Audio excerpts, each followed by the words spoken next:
अस्सलाम वालेकुम नाज़रीन, इन फोकस में खुश आमदीद। मैं हूं जवाद अहमद सिद्दीकी। आज प्रोग्राम में इन फोकस रहेगा। ऑपरेशन की मुतादिद डेडलाइंस और मुज़ाकरात के बाद मुमताज कादरी के हामियों का इस्लामाबाद रेड जोन में 4 रोज से जारी धरना अब से थोड़ी देर बाद खत्म होने का इम्कान। ज़राए के मुताबिक हुकूमत और उलमा के मुज़ाकरात में धरना कायदीन के 7 निकात पर इत्तफाक हो गया। वफाकी वज़ीर दाखिला चौधरी निसार की प्रेस कॉन्फ्रेंस कुछ देर में मुतवक्के। धरना तो खत्म हो जाएगा मगर हुकूमत और इस्लामाबाद इंतजामिया की अहलियत और सलाहियत पर सवालिया निशान मौजूद रहेगा। कौमी क्रिकेट टीम के हेड कोच वकार यूनुस क्रिकेट बोर्ड पर फट पड़े।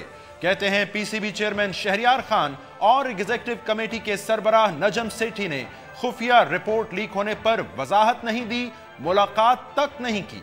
खुफिया रिपोर्ट में से अपनी मनपसंद चीजें मीडिया में लीक कर दी जाती हैं। इतनी सियासत पार्लियामान में नहीं जितनी क्रिकेट में है। वजीर आजम से नोटिस लेने का भी मुतालबा।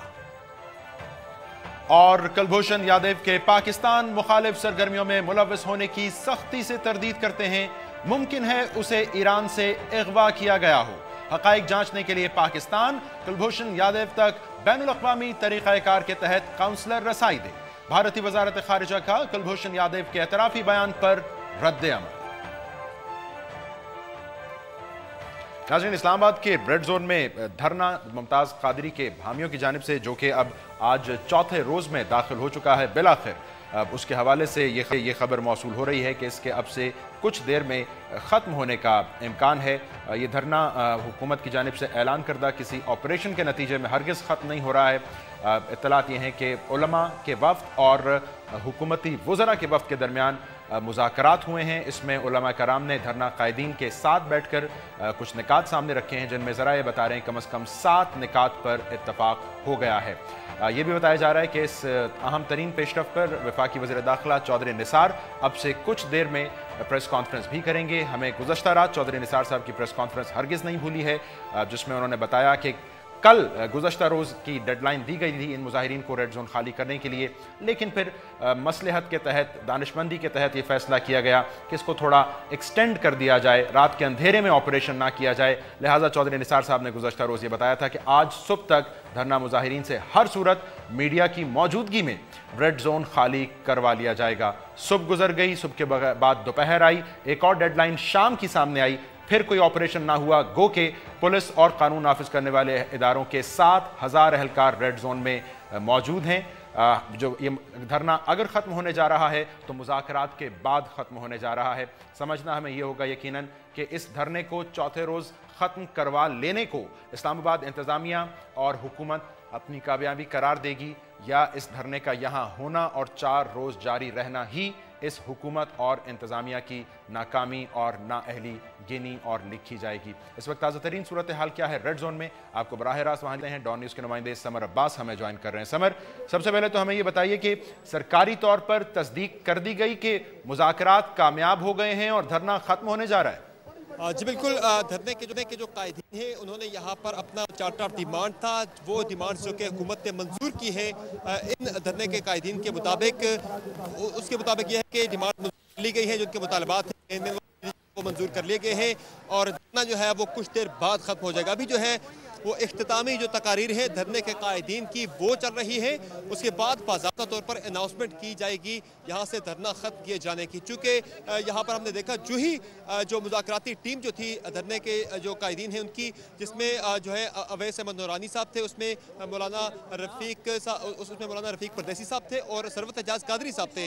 जो ही ये मुज़ाकरात करके वापस पहुँचे तो यहाँ पर हमने देखा बड़ा काफ़ी ज़्यादा जश्न मनाया धरने के शुरका ने और खुशी से झूमते रहे, उनका शानदार इस्तकबाल भी किया और तवक्को यह कुछ देर बाद यहाँ से धरना खत्म करने का बाज़ाब्ता ऐलान कर दिया जाएगा। और जो इनके मुतालबात थे उसमें ये उन्होंने अनाउंस किए कि जो हमारे मुतालबात हुकूमत ने मंजूर किए, उसमें बताया गया कि आर्टिकल 295C जो तौहीन रसालत का कानून है उसमें कोई भी तरमीम नहीं की जाएगी। हुकूमत ने इन्हें ये यकीन दहानी करा दी है। इसके साथ साथ जो इस कानून के तहत जो लोग अभी जेलों में हैं, जो कि इस मुल्ज़मान हैं, आर्टिकल 295C के तहत तौहीन रसालत के कानून के तहत जो लोग मुल्ज़िम हैं उनको सज़ा दी जाएगी, उनके साथ कोई भी नरमी नहीं बरती जाएगी। इसके साथ साथ धरने के शुरका को ये भी यकीन दहानी कराई गई है हुकूमत की जानिब से कि इनके जो अफराद जेलों में कैद हैं उन्हें भी रिहा किया जाएगा और इसके साथ साथ निज़ाम मुस्तफ़ा से मुतल्लिक़ जो इनकी सिफारिशात हैं वो भी हुकूमत उनको भी कंसिडर करेगी। तो अब यहाँ पर जो धरने के जो शुरा इनके कायदीन हैं वो उनसे खिताब कर रहे हैं और कुछ ही देर में यहाँ से धरना खत्म किए जाने का बाज़ाब्ता ऐलान भी किया जा सकता है। समर, अगर आप थोड़ा सा हमें सकें कि धरना कायदीन इस वक्त जो खिताब कर रहे हैं उनका खिताब किस चीज़ पर मबनी है, सेंटिमेंट क्या है, और आप कह रहे हैं जश्न की कैफियत है, तो बुनियादी तौर पर ये जश्न किस को कामयाबी शुमार कर रहे हैं धरना कायदीन अपनी? बेसिकली जो कामयाबी की बात की जाए तो जो इनके मुतालबात थे, बात है 10 नुकात पर मुश्तमिल इनके मुतालबात थे, जिसमें से इनका कहना है कि 7 मुतालबात हुकूमत ने मंजूर किए हैं। एक तो जिनका मुतालबा 2-3 रोज़ से मुसलसल चला रहा था कि इनके जो गिरफ्तार कारकुनान हैं उन्हें फौरी तौर पर रिहा किया जाए और उनकी रिहाई से मुतल्लिक़ इनका कहना है कि हुकूमत ने इनके यकीन दहानी करा दी है कि उनको रिहा किया जाएगा। इनका ये बताना है कि हुकूमत की जानिब से साद रफ़ीक साहब भी मुज़ाकरात में मौजूद थे, इसाक डार साहब भी मुज़ाकरात में मौजूद थे, जिन्होंने यकीन दहानी कराई है कि जो इनके कारकुनान जो गिरफ्तार हैं उन्हें रिहा किया जाएगा। उसके साथ साथ जो उलमा के खिलाफ जो पर्चे दर्ज हैं मुख्तलिफ थानों के अंदर उनमें भी नरमी बरती जाएगी। उसके साथ साथ जो अहम बात थी वो आर्टिकल 295C जो कि तौहीन रसालत का कानून है, इनका ये मुतालबा था कि उसमें कोई तरमीम ना की जाए, अगर की जा रही है तो उसे ख़त्म किया जाए। तो उस पर भी इन्हें हुकूमत की जानिब से यकीन दहानी कराई गई है कि आर्टिकल 295C जो तौहीन रसालत का कानून है उसमें कोई भी तरमीम हुकूमत नहीं कर रही। बुनियादी तौर पर बेमुतालबात मान लिए जाने या उन पर यकीन दहानी करा दिए जाने की खुशी है। समर, ये किसी मुआहदे की सूरत में तय हुए हैं मुतालबात या ज़बानी कलामी बातचीत हुई है हुकूमती वफ्द और उलमा के वफ्द के दरमियान? जी बिल्कुल, ये तहरीरी तौर पर ये मुतालबात जो हैं, जो फहरिस्त थी वो दिखाई भी गई बाकायदा तौर पर स्टेज से कि ये वो मुतालबात हैं, ये वो 7 नुकात हैं जो कि हुकूमत जिन पर राज़ी हो गई है वो तहरीरी तौर शक्ल में मौजूद हैं, जो कि यहाँ से आके स्टेज से धरने का जो स्टेज है यहाँ से अनाउंस किए गए हैं। तो ये 7 नुकात हैं जो कि स्टेज से अनाउंस किए गए हैं, तो इनकी तहरीरी शक्ल में भी ये मौजूद हैं, न सिर्फ ज़ुबानी बल्कि तहरीरी तौर पर भी मुआहिदा हुकूमत के और इन धरने के जो शुरा हैं उनके कायदीन के दरमियान तय पा गया है। जी ठीक है समर, अगर आपके लिए मुमकिन हो हमें ये बताना, गुज़श्ता रात जब हमने चौधरी निसार साहब को सुना, बज़ाहिर उनका रवैया मुज़ाकरात के हवाले से गैर लचकदार था, क्योंकि उन्होंने कहा कि हुकूमती सतह पर मुज़ाकरात नहीं होंगे, इस्लामाबाद की इंतजामिया ने अगर कोई मुज़ाकरात करने हैं तो कर ले। अब ये 7000 एहलकार यहाँ मौजूद थे, डेडलाइन दी जा चुकी थी, सो ये इतनी इफ़हाम तफ़हीम की फ़ज़ा फिर कैसे बनी? ऑपरेशन की ज़रूरत क्यों नहीं पड़ी? देखिए जवाद, बिल्कुल चौधरी निसार ने कल तो कैटेगोरिकली कह दिया था कि नरमी से नहीं बरता जाएगा, कल तक अगर डीचो खाली ना हुआ तो सख्ती से इनसे निपटा जाएगा। लेकिन आज जो हमने हुकूमत की पॉलिसी सुबह से ही देखी उसमें काफ़ी हमने नरमी देखी और हुकूमत की पॉलिसी जो थी, जो हम यहाँ पे देखते रहे, पुलिस के हुकाम भी जो अनाउंसमेंट करते रहे यहाँ पे एहलकारों से, वो यही उन्हें कहा जाता रहा कि जो लोग वॉलंटरली गिरफ्तारी दे देते हैं उन पर तशद्दुद नहीं किया जाएगा। तो यहाँ से ही पुलिस की जो पॉलिसी, जो हुकूमत की जो पॉलिसी थी वो नज़र आ रही थी वाज़ेह तौर पर कि कोशिश हुकूमत की यही थी, हत्तल वसा कोशिश यही थी कि तशद्दुद ना हो, ताकत का इस्तेमाल ना हो, क्योंकि उससे हालात ख़राब होने का मज़ीद खदशा था। तो कोशिश यही थी कि पुरअमन तरीके से अफ़हाम व तफ़हीम से मामला हल हो जाए। तो इसमें कुछ उलमा थे जिन्होंने सालिस का किरदार अदा किया, जिसमें अल्लामा रफ़ीक परदेसी साहब थे और साथ साथ उनके शाह अवैस नूरानी साहब थे, उन्होंने अहम किरदार अदा किया। इसमें साद रफ़ीक साहब ने हुकूमत की जानिब से अहम किरदार अदा किया, इसाक डार साहब ने अहम किरदार अदा किया। जो लोग हैं, हमें बताया जा रहा है कि उन्हें जो गिरफ्तार कारकुनान थे उन्हें रिहा भी कर दिया गया है। एक गिरफ्तार कारकुन भी हमारे साथ मौजूद हैं जो कि ये कह रहे हैं कि अभी ये रिहा होकर वापस आए हैं। जी, आप कौन सी जेल में थे? ठीक है समर, बहुत शुक्रिया आपका। बता रहे थे हमें कराची शाह अवैस नूरानी और रफ़ीक परदेसी अलहाज, उन्होंने अहम किरदार अदा किया है मुज़ाकरात की कामयाबी में, और अब यहाँ पर बाकायदा धरना ख़त्म होने का ऐलान इस वक्त धरना कायदीन की जानिब से जो खिताबात का सिलसिला जारी है इसके अख्ताम पर किया जाएगा।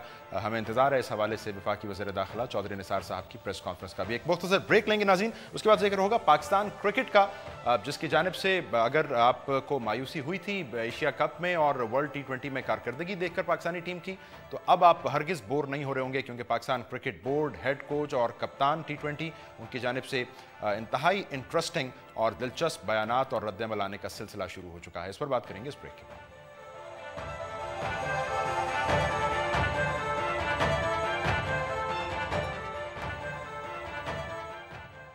वेलकम बैक नाज़रीन। पाकिस्तान क्रिकेट टीम के हेड कोच वक़ार यूनुस साहब आज एक बार फिर मीडिया से मुखातिब हुए, लेकिन गुज़श्ता रोज़ और उससे पहले के बरक्स आज वो खासे बरहम थे। वो तशरीफ़ ले गए थे मुलाकात करने पीसीबी के चेयरमैन नजम शहरियार खान और एग्जीक्यूटिव कमेटी के सरबराह नजम सेठी साहब से, बुनियादी तौर पर उस रिपोर्ट के हवाले से जो कि उन्होंने पेश की है इन दो आला शख्सियात को। और उनके गुस्से की वजह ये थी, उन्होंने बताया कि वो उनसे चंद कमरों के फासले पर बैठे हुए थे वकार यूनुस साहब, लेकिन शहरियार खान साहब और नजम सेठी साहब ने उनसे मुलाकात की जहमत तक नहीं की।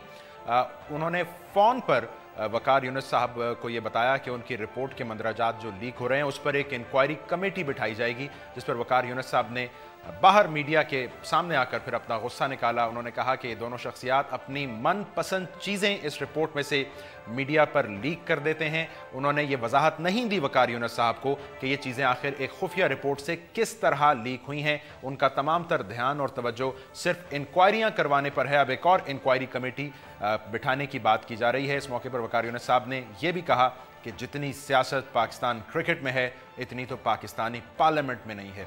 सो बुनियादी तौर पर नाज़रीन, एशिया कप में बुरी कारकर्दगी, वर्ल्ड T20 में उससे भी बुरी कारकर्दगी, और अब ये सूरत हाल, इस तरह के बयान जिनमें हम पाकिस्तान के T20 कप्तान शाहिद अफरीदी साहब की आज एक वीडियो पैगाम के जरिए कौम से मांगी गई माफ़ी को हरगिज़ नज़रअंदाज नहीं कर सकते। वो फैक्ट फाइंडिंग कमेटी पीसीबी की उसके सामने तो पेश नहीं हुए क्योंकि वो कराची में मौजूद थे, लेकिन उन्होंने आवाम से नाकिस कारकर्दगी पर टीम की माफ़ी मांगी। उन्होंने कहा कि मैं किसी और को जवाबदेह नहीं हूँ, आवाम को ज़रूर जवाबदेह हूँ। सो पाकिस्तान के क्रिकेटिंग मामलात कहाँ जा रहे हैं, इस नहज तक पहुँचे ही क्यों हैं, इस बात करने के लिए पाकिस्तान टीम के बॉलिंग और माया नाज साबिक लेग स्पिनर मुश्ताक अहमद साहब हमारे साथ मौजूद हैं। मुश्ताक अहमद साहब, बहुत शुक्रिया आपके वक्त का। ये वकार यूनुस साहब का आज जो गुस्सा था वो यकीनन आपसे भी मिस तो नहीं हुआ होगा। आपको समझ आया कि यहाँ तक मामलात कैसे पहुँच गए? बिस्मिल्लाहिर्रहमानिर्रहीम। सबसे पहली बात तो है मैं ये कहना चाह रहा हूँ कि जी दोनों कप्तान ने और कोच ने जैसे आके कौम से आके माफ़ी मांगी, इसको पॉजिटिव लेना चाहिए। मेरा ख्याल है इस पॉजिटिव इसलिए लेना चाहिए कि एटलीस्ट समबडी केम आउट और उन्होंने अपने आप को पेश किया कि जी हमसे गलती हो गई। और दूसरी बात जो इम्पॉर्टेंट चीज़ है, जो सबसे इम्पॉर्टेंट चीज़ है, देखें बड़ा आसान होता है किसी को कुएं में गिर के आवाज़ें लगाना, मैं कुएं में गिरा क्यों, मैं कुएं में गिरा क्यों, मैं कुएं में गिरा क्यों। आवाज़ अब ये लगती है पाकिस्तान क्रिकेट के लिए कि मुझे निकाला जाए, मुझे निकाला जाए। तो I think it's very important कि जी हम जितने भी स्टेक होल्डर्स हैं पाकिस्तान क्रिकेट टीम के और जितने भी पाकिस्तान क्रिकेट से मुंसलिक हैं लोग, उनको बहुत ज़्यादा पॉजिटिव सोचना पड़ेगा, बहुत ज़्यादा टाइम लेना पड़ेगा। ये जो इंसिडेंट फ्रस्ट्रेशन होती है, हार गए हैं हम, एशिया कप हार गए हैं, वर्ल्ड कप हार गए हैं, आप यकीन माने कि बड़ी बड़ी टीमें हैं जैसे ऑस्ट्रेलिया है, इंग्लैंड है, इनके ऊपर भी जवाल आया है, इनके ऊपर भी। अब साउथ अफ्रीका आज तक ICC का टूर्नामेंट नहीं जीती, इतनी ज़बरदस्त उनका स्ट्रक्चर है, इतना ज़बरदस्त उनका सिस्टम है। तो इसका मतलब ये नहीं है कि फेलियर हो रहे हैं, हाँ उनको ये देखना है कि वहाँ पे कहाँ पे लैग कर रहे हैं वो चीज़।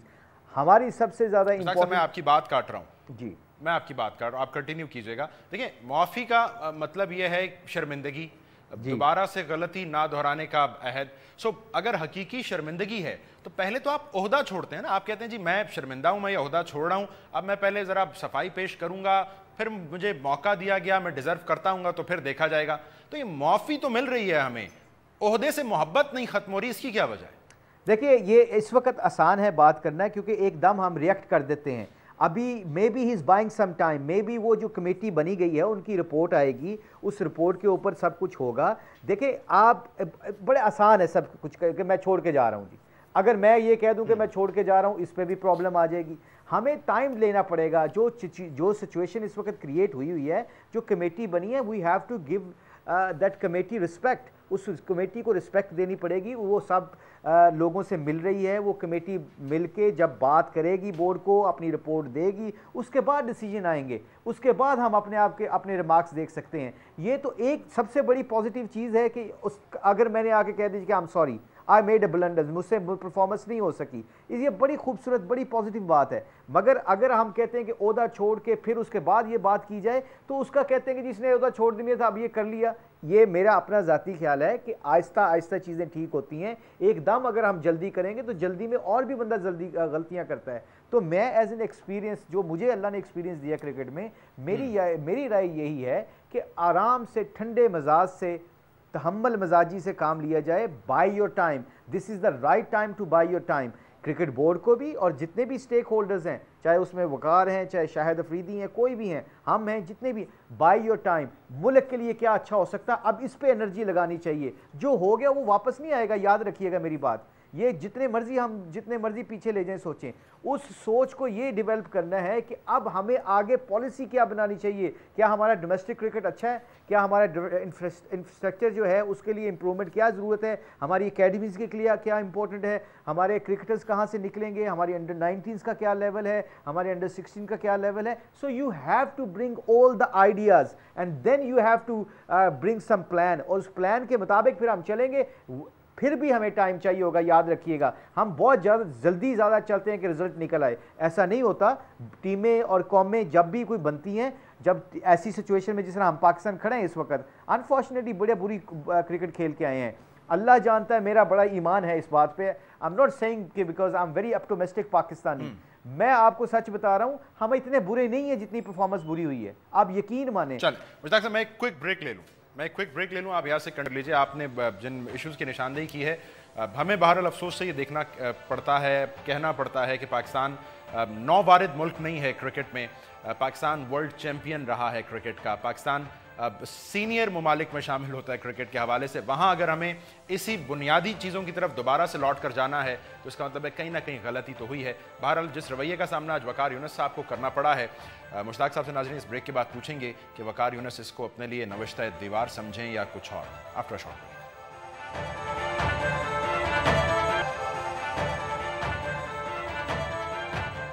Welcome back. नाज़रीन, हम बात कर रहे हैं पाकिस्तान टीम के बॉलिंग कोच और साबिक मायनाज लेग स्पिनर मुश्ताक अहमद साहब से। मुश्ताक साहब, आज की तारीख में आप वकार यूनुस साहब को मशवरा क्या देंगे? एक तो आपने कहा कि जी वो टाइम लें थोड़ा, रमीज़ राजा साहब ने बहरहाल मशवरा ये दिया है कि जो एटीट्यूड है बोर्ड का वकार यूनुस साहब की तरफ, वकार साहब को चाहिए खुद से इस्तीफ़ा दे दें। सो आप अभी भी उनको मशवरा देंगे कि मज़ीद टाइम लें, या आप रमीज़ साहब की बात से इत्तफाक करेंगे? देखिए जी, किसी भी चीज़ का हल कम्युनिकेशन है, हम्बल मिजाजी, हम्बल आदमी जो भी होगा उसके रिजल्ट अच्छे निकलेंगे। हम जो भी हो, क्रिकेट बोर्ड हो या वकार यूनुस हो, हमें इकट्ठे होकर कम्युनिकेशन से सॉल्यूशंस को निकालना है। वकार यूनुस ने 2 साल कोचिंग की, मैं भी उस टीम का हिस्सा रहा हूँ, बड़ी ईमानदारी के साथ की, बड़ी कोशिश की उन्होंने, रिजल्ट प्रोड्यूस नहीं हुए। इसका मतलब बिल्कुल नहीं है कि हम कम्युनिकेशन करना छोड़ दें। हमें क्या करना चाहिए इस वक्त, कम्युनिकेशन रखनी चाहिए एक दूसरे के साथ, और कम्युनिकेशन से चीज़ें ठीक होती हैं। क्योंकि अगर र्यूमर्स जो है ना, तहकीक के बगैर कोई बात किसी को करनी भी नहीं चाहिए, क्योंकि हम तहकीक के बगैर अपनी ओपिनियन दे देते हैं। अगर एक for example with due respect of, अगर आपके मैं चैनल पे कोई देखता हूँ टिकर चल रहा होता है और दूसरे चैनल पे कोई और बात चल रही होती, तो मुझे तब तक अपनी राय नहीं देनी चाहिए जब तक मुझे उस बात की तहकीक ना हो। फिर बंदा उसके बाद डिसीजन देता है कि क्या मेरी राय होनी चाहिए, मेरा मशवरा क्या होना चाहिए। इससे पहले मैं कोई ऐसी बात करना भी नहीं चाहता जिससे बंदे को खुद लेटर ऑन शर्मिंदगी हो। ठीक है मुश्ताक साहब, चल आगे चलते हैं। हम उस रिपोर्ट की बात कर लेते हैं, अब जिसका जो हिस्सा लीक हुआ है उसको डिनाई नहीं किया है वकार साहब ने। वो इस रिपोर्ट में बात कर रहे हैं मोइन खान साहब के हवाले से, साबिक टीम मैनेजर और चीफ सेलेक्टर। कहते हैं कि वो कुछ खिलाड़ियों को तहाइफ देते रहे हैं, कुछ खिलाड़ियों को वकार यूनुस की इजाज़त के बगैर बाहर ले जाते रहे हैं, खुसूसन उमर अकमल के हवाले से, जिनकी परफॉर्मेंस पर मुस्तकिल तनकीद हो रही है कि उनको प्रैक्टिस में रिलैक्सेशन दिलवाते रहे हैं। मुश्ताक साहब, आपने शेयर किया है ड्रेसिंग रूम इस टीम के साथ, ये ठीक बात है? जी देखिए, सबसे इंपॉर्टेंट बात मैं ये जो कह रहा हूँ ना, जो खबरें चल रही हैं आज, ये ना जिस तरह के मोइन के बारे में वकार ने कहा, वकार मोइन ने कुछ कहा, मैं पूरी टोटली उस वक्त तक अपनी राय नहीं दे सकता जब तक मुझे कंफर्म ना हो जाए ये बातें हुई हैं, जब तक मैं पर्सनली उस आदमी से मिल ना लूँ, क्योंकि मेरी ये टीम का हिस्सा है, मैं इनके साथ रहा हूँ, ये मेरे साथी हैं। मैं अपने साथियों के बारे में राय कायम करने से पहले मुझे ज़रूर डेफिनेशन और उनकी तहकीक पे जाना पड़ेगा, इसलिए मैं अपनी राय नहीं दे सकता इस वक्त। ठीक है, लेकिन मुश्ताक साहब आप कम से कम ये कह सकते हैं, क्योंकि आप बॉलिंग कोच थे, वकार यूनुस साहब भी थे वहाँ पे, मोइन साहब, आप ये कह सकते हैं कि जी मैंने ऐसा हरगिज़ कुछ होते नहीं देखा। नहीं, देखें माहौल बहुत अच्छा रहा है, इसमें कोई शक नहीं है। दोनों की अंडरस्टैंडिंग आपने, मैं भी देख रहा था थोड़ी देर पहले, पता नहीं किस चैनल पे टिकर चल रहा था कि एक तरफ नीचे कुछ ऐसी बातें लिखी हुई थी जिस पे लिखा हुआ था कि दोनों का कन्फ्यूजन हो गया हुआ है, मगर उसके बाद आप टिकर जो चल रहा था वो बड़ा खुशगवार माहौल से दिखाया जा रहा था दोनों की तस्वीरें। सो इट मीन्स के देखें एटमोसफियर अच्छा था। जब तक मुझे एक बड़ी अपने आप पे अल्लाह का शुक्र है, बड़ा कॉन्फिडेंस है कि जब भी कोई इंसान काम करता है नेक दिली से करता है, नेक नीयती से करता है, उसके रिजल्ट भी अच्छे आते हैं। जब तक हम इकट्ठे रहे हैं कोई ऐसा मसला नहीं रहा। डिफरेंस ऑफ ओपिनियन हमेशा हर जगह होती है, वो होनी भी चाहिए, उससे हेल्दी इन्वायरमेंट क्रिएट होता है। अगर मैं अपनी सोच ही नहीं रखता या मैं अपनी राय नहीं रखता तो मैं किसी को दूसरे को क्या बता सकता हूँ या उससे क्या सीख सकता हूँ। तो आई थिंक हेल्दी इन्वायरमेंट का होना, डिसएग्री करना ये ज़रूरी है। बट समटाइम क्या होता है कि हम जब किसी से डिसएग्री कर लेते हैं तो वी थॉट कि ही इज़ आवर एनिमी। ये ऐसी बात नहीं है। हमें पॉजिटिव सोच, पॉजिटिव माइंड सोच से सोचना होगा कि अगर मेरी कोई बात को डिनाई करता है तो उसकी बात के पीछे कोई बात डेफिनेटली है, या उससे मैं कन्विंस करूं या उसको मैं कन्विंस करूं। तो ये जो आपने फरमाया है, जब तक वो इकट्ठे थे सब कुछ ठीक था। अब ये जो रिपोर्ट की बातें आ रही हैं, ये जो लीक हो रहा है, आई एम नॉट श्योर कि व्हाट्स गोइंग ऑन, एंड इसलिए मैं अपनी बात को आगे पेश नहीं करना चाहता। चल मैं फिर ये करता हूं कि मैं वो जो लीक्ड कंटेंट्स हैं रिपोर्ट के उस पर बात नहीं करता हूं।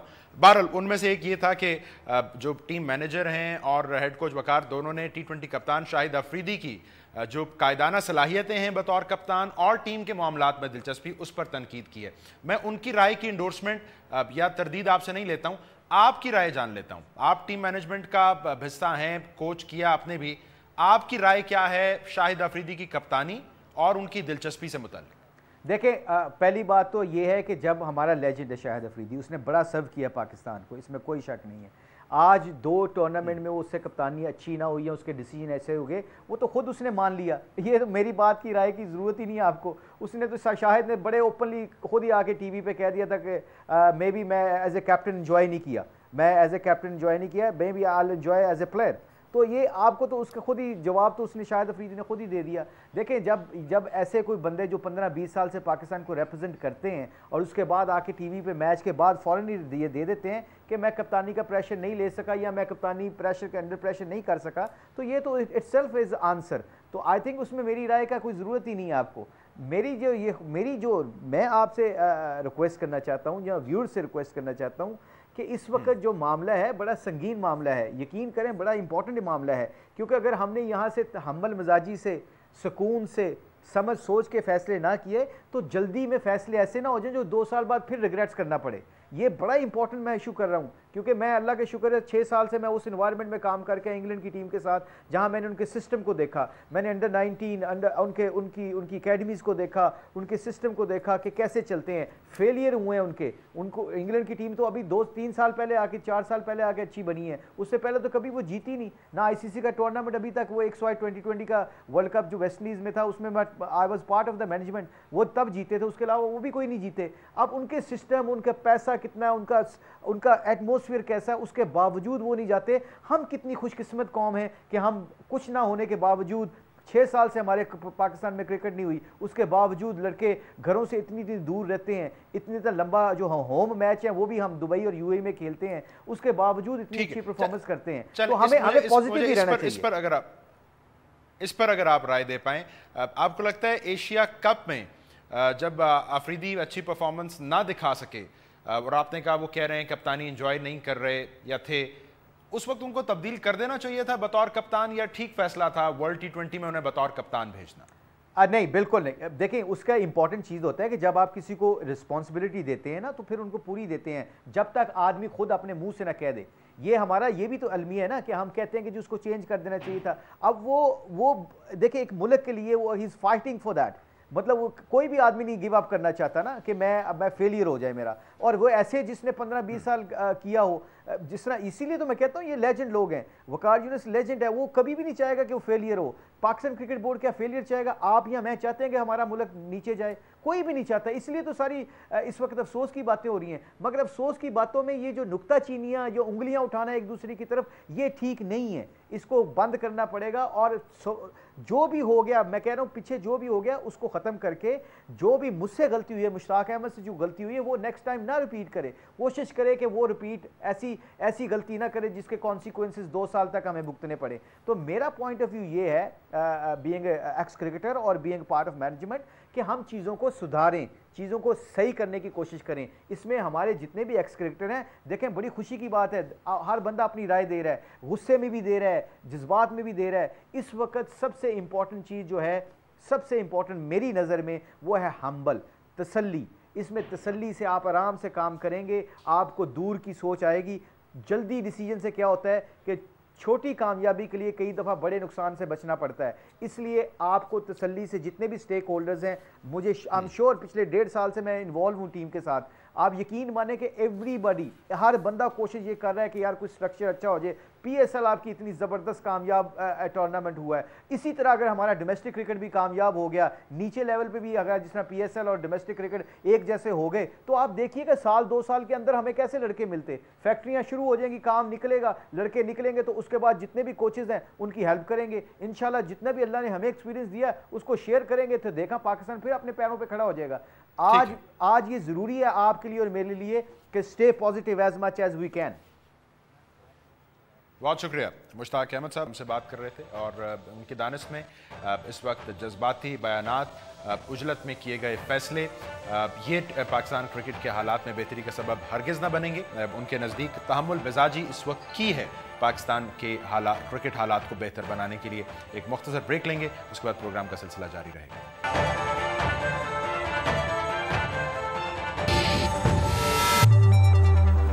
वेलकम बैक नाजरीन। पाकिस्तान में भारतीय खुफिया एजेंसी रॉ के एजेंट कुलभूषण यादव और गुज़श्ता रोज़ उसके एतराफ़ी बयान की वीडियो दिखाए जाने के बाद भारतीय वजारत खारिजा की जानिब से बाज़ाब्ता एक रद्द-ए-अमल, एक बयान की सूरत में सामने आया है। इस बयान में भारतीय वजारत खारिजा ने ये कहा है, नंबर 1 कि कुलभूषण यादव उनकी नेवी का साबिक अफसर है। नंबर 2, कुलभूषण यादव पाकिस्तान में इस वक्त गैर वाज़ेह हालात में मौजूद है। नंबर 3, कुलभूषण यादव ने जो कुछ अपने एतराफ़ी बयान में कहा है उसकी तरदीद की गई है और कहा गया है कि उसकी कोई ठोस बुनियाद नहीं है इन इल्ज़ामात की। उसके साथ साथ इसी बयान में पाकिस्तान से ये मुतालबा भी कर दिया गया है कि इस शख्स तक काउंसलर को रसाई दी जाए। बसूरत दीगर भारत को ये शुबा है कि इस शख्स को, जो कि ईरान में बकौल भारत के महज अपना कारोबार चला रहा था, पाकिस्तान की जानिब से अगवा किया गया है और गालिबन सिखाकर उसे ट्यूटर कर कर बयान दिलवाया गया है। सो बुनियादी तौर पर भारत की जानिब से एक स्टेटमेंट आई है जिसमें कुलभूषण यादव को एक आम भारतीय शहरी करार दिया गया है और उसके लिए काउंसलर की रसाई मांगी गई है। सो पाकिस्तान को इन इल्ज़ामात और इस मुतालबे के जवाब में क्या करना होगा, इस पर बात करने के लिए पाकिस्तान की साबिक वज़ीर ख़ारिजा हिना रब्बानी खर साहिबा मौजूद है। हिना साहिबा, बहुत शुक्रिया आपके वक्त का। ये भारत का बयान जो बुनियादी तौर पर एक तरदीद पर मबनी है, एक इल्ज़ाम या कम अज़ कम शक पर मबनी है और जिसमें एक मुतालबा भी है, आपके नज़दीक ये कोई शर्मिंदगी या खिफत मिटाने के लिए है या ये एक स्मार्ट रद्द अमल है भारत की जानिब से? नहीं, देखें जी, आई थिंक हम और क्या एक्सपेक्ट कर सकते थे जब कोई दिन दहाड़े इस तरह का एक एक्स नेवल ऑफिसर पकड़ा जाए और फिर वो इस तरह के एतराफ़ात करे जो कि frankly speaking in some ways इस लेवल पे अनप्रेसिडेंटेड है। तो भारत ने इसको ओन तो कभी भी नहीं करना, ना ये नॉर्म होगी कि वो इसको ओन करे, तो उनका तो डिनायल ही आएगा और एक काउंटर एक्यूजेशन एक किस्म की लग गई है।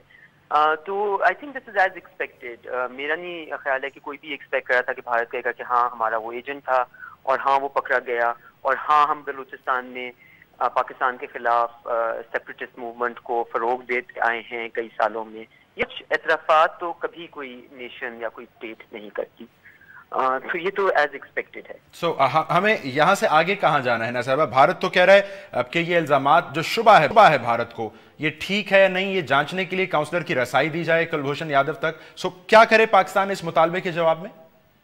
जी देखिए, इस वक्त तो पाकिस्तान को आई थिंक इसको एक्सेस देना शायद यकीनन गैर मुनासिब इसलिए होगा बिकॉज आपने एक अगेंस्ट पाकिस्तान इंटरेस्ट एक एजेंट को पकड़ा है और यकीनन इसको पूरी तरह इससे डीब्रीफ होना और इसको देखना कि पहले क्या क्या करता रहा, पीछे क्या क्या करता रहा और आगे क्या क्या प्लानिंग होगी। और यकीनन जब भी ऐसा कोई मौका आता है तो उसमें जो सबसे बड़ा इशू होता है, एक तो आपको जो बंदा मिल गया, दूसरा उससे ज्यादा इम्पोर्टेंट ये होता है कि इस बंदे के थ्रू आपको पता चलता है कि क्या क्या और एक्टिविटीज वो पाकिस्तान के खिलाफ शायद प्लान कर रहे हों और उसका जो पूरी एक इंफॉर्मेशन है वो पाकिस्तान के लिए यकीनन बहुत ज़्यादा इम्पोर्टेंट होगी। लेकिन मैं यहाँ पे ये भी कहती चलूँ कि देखें ये चीज़ है कि बलूचिस्तान में सेपरेटिस्ट मूवमेंट को इंडिया फ़रोग दे रहा था, भारत फ़रोग दे रहा था, या अफगानिस्तान का सॉइल इस्तेमाल करके पाकिस्तान के खिलाफ महाज खड़े किए जा रहे हैं, या ईरान में कभी कभी हमें इंफॉर्मेशन आती है, ये सब कुछ कोई नई बात नहीं है। आपको याद होगा कि एज फार बैक एज 5-6 साल पहले मनमोहन सिंह और प्राइम मिनिस्टर गिलानी के दरमियान उसमें ज्वाइंट स्टेटमेंट के अंदर प्राइम मिनिस्टर मनमोहन सिंह ने ये एक्नॉलेज किया था कि वो वापस जाके बलूचिस्तान में जो पाकिस्तान के खिलाफ भारत एक्टिविटी कर रहा है उसका पूरा जायजा लेंगे और उसको खत्म करने के लिए उसके ऊपर इंटरेक्शन होगी। तो ये आपने फिर देखा कि मनमोहन सिंह जब वापस भारत गए तो उनको किस किस्म की ट्रीटमेंट मिली। उनको बीजेपी ने सख्त मुश्किलात का सामना कराया, उनको पूरे इंडिया ने अपने नाम हो गया कि वो सवाल तो ये ना, where do we go from here, हमें कहां जाना है? देखिए, I'm just trying to give you perspective, and from that perspective what I'm trying to say is that हमें इससे दो चीजें करनी है। एक तो मेरे नजर में इस हुकूमत ने जो एक बहुत बड़ी गलती की वो ये की कि इन्होंने, आपको याद होगा कि 1.5 साल पहले एक बहुत बड़ा डंडोरा पूरे पाकिस्तान में पीटा कि जी हम यूएन को इंफॉर्मेशन दे रहे हैं, हम यूएसए को इंफॉर्मेशन दे रहे हैं, हम एविडेंस प्रोवाइड कर रहे हैं कि इंडिया भारत हमारे खिलाफ क्या क्या करता रहा है। वो तो दिए भी गए डोजेस। अब आप मुझे बताएं कि उसके बाद क्या आपने कभी फॉरेन ऑफिस की ज़बानी या प्राइम मिनिस्टर ऑफिस की ज़बानी कभी ये सुना कि उस एविडेंस का क्या बना, कि यूएस में उसका रिस्पॉन्स क्या था, या बैन की मून ने उसका नोटिस लिया, या प्रेसिडेंट ओबामा ने नोटिस लिया? तो ये हमारा जो एक रद्द अमल होता है ना जी पाकिस्तान में कि जी हम ये लेके पूरे शहर में डंडोरा पीटेंगे, पूरे दुनिया में डंडोरा पीटेंगे और पूरी दुनिया हमें सुनेगी और पूरी दुनिया इसके ऊपर रद्द अमल करेगी। मेरे नजर में ये फिगमेंट ऑफ आवर इमेजिनेशन हो सकता है, विजुअल थिंकिंग हो सकती है, लेकिन इसमें कोई इतना ज्यादा नतीजा क्या अखज़ करें? क्या यूएन के फोरम पर बता रही हूँ उठाना मुनासिब नहीं है? दो तरफा भारत के साथ ही मामला उठाया जाए, कैसे किया जाए? देखिए, पहले तो ये जो ढोल पीटने के बजाय, लेकिन आपको ये एक चीज है जो आपने इंटरनेशनल एरिना में रखती है। इंफॉर्मेशन आजकल किसी को बताने से नहीं मिलती, ट्विटर, बाकी सारे सोशल मीडिया, नॉर्मल मीडिया के थ्रू पूरी दुनिया में ये बात फैल चुकी है। पाकिस्तान को अपनी क्रेडिबिलिटी इंक्रीज करते हुए इससे पाकिस्तान का जो स्टांस रहा है उसको क्रेडिबिलिटी मिलती है। पाकिस्तान को यही चीज अपने एम्बेसडर्स के थ्रू, अपने ऑफिसर्स के थ्रू बिल्कुल डिसेमिनेट करानी चाहिए। लेकिन हमें ये नहीं एक्सपेक्ट, मैं सिर्फ यहाँ पे एक्सपेक्टेशन की बात करी, हमें ये नहीं एक्सपेक्टेड करना चाहिए कि इसके रद्द अमल में कोई इंडिया के खिलाफ एक सख्त एक्शन लिया जाएगा, क्योंकि इंडिया की क्रेडिबिलिटी इस वक्त पाकिस्तान की क्रेडिबिलिटी से ज्यादा है। और मैं यहाँ पे जब ये कहती हूँ तो मैं पाकिस्तान के खिलाफ कुछ नहीं कह रही, मैं सिर्फ एक हकीकत को रिलेट कर रही हूँ जो कि हमें उसको चेंज करना है। और माशाल्लाह अब पाकिस्तान में जो टेररिज्म के खिलाफ एक्शन होता जा रहा है, पाकिस्तान की क्रेडिबिलिटी भी बढ़ती जा रही है। दूसरी चीज I just want to end on this note that India के साथ इस इशू को लेके हमें इंटेंसिव बायलैटरल एंगेजमेंट करनी चाहिए कि जी ये अब सबूत मिल गया है, और सबके मीडिया के सामने नहीं, बिहाइंड क्लोज डोर्स आप हमारे खिलाफ कुछ करते हैं, हम आपके खिलाफ कुछ करते हैं। अब तो वक्त आ गया है कि हम अपने आप को रीजनल लेंस से देखें, एक ही खित्ते का हिस्सा माने और एक दूसरे के खिलाफ ये चीजें करना बंद कर दें। और अब हमें एक नई शुरुआत करनी चाहिए, और इसमें थोड़ी बहुत एंगेजमेंट के लिए आपको एक बहुत बड़ी अपॉर्चुनिटी मिल गई है, क्योंकि इसको पाकिस्तान बरीड पार्टी है।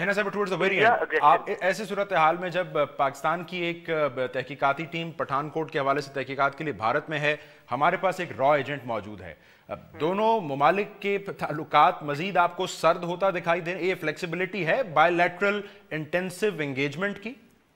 देखिए, ये हमेशा आपने रिएक्टिव डिप्लोमेसी नहीं करनी होती, प्रोएक्टिव डिप्लोमेसी करनी होती है। हमने कहा कहते थे पाकिस्तान पीपल्स पार्टी की हुकूमत ने कि हमें अनइंटरप्टेड और अनइंटरप्टेबल डायलॉग विद इंडिया के साथ ही पीस मिलेगा। ये इवेंट्स होती रहेंगी, ये इवेंट्स चलती रहेंगी। आपने अपना ना डायलॉग प्रोसेस छोड़ना है, ना जो आपकी कोई गेन्स है, बिकॉज पठानकोट में पाकिस्तान की तहकीकाती कमेटी का पहुंचना, टीम का पहुंचना एक गेन है, एक विन है पाकिस्तान के लिए और इंडिया के लिए और हमारे बाहमी रिलेशंस के लिए। हमें उसको वापस नहीं लेके जाना चाहिए, हमें वहां से आगे जाना चाहिए। ठीक है, बहुत शुक्रिया। हिना रब्बानी खर साहब पाकिस्तान की साबिक वज़ीर ख़ारिजा कह रही थी कि कुलभूषण यादव के मामले पर ज़रूरत है, पाकिस्तान की ज़रूरत भारत के साथ बड़ी इंटेंसिव बायलैटरल यानी दो तरफा सफारतकारी को का इस्तेमाल किया जाए। इसके लिए उन्होंने कहा कि एक मुतहर्रिक सफारतकारी दरकार होगी, हमें रिएक्टिव मोड से निकलकर प्रोएक्टिव मोड में दाखिल होना होगा। आज के प्रोग्राम से नाज़रीन इतना ही, कल आपकी खिदमत में फिर हाजिर होंगे। प्रोग्राम देखने का शुक्रिया।